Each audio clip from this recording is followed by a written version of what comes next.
Welcome to Samba Samba. Enjoy the video.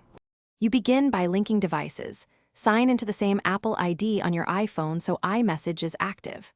Once done, install a trusted screen mirroring app on the PC and the companion app on the phone. Make sure both devices are on the same Wi-Fi network and grant screen recording plus microphone permissions on the iPhone. This lets you interact with messages and share audio. Now connect the phone to the PC app, because screen mirroring is the quickest, most compatible first step to use iMessage on Windows.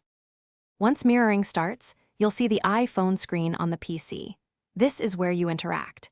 You should enable keyboard mapping or mouse control inside the mirroring app so typing and selecting messages feels native.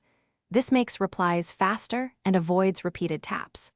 Also adjust resolution and latency settings to reduce lag and route audio to the PC if you want to hear notifications.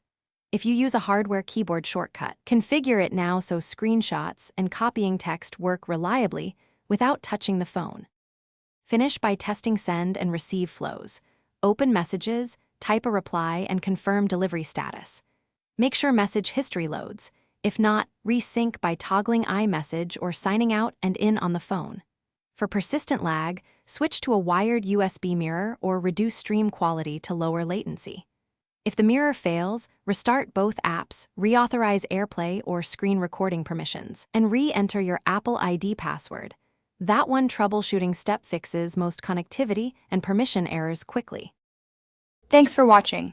Consider subscribing if we helped you.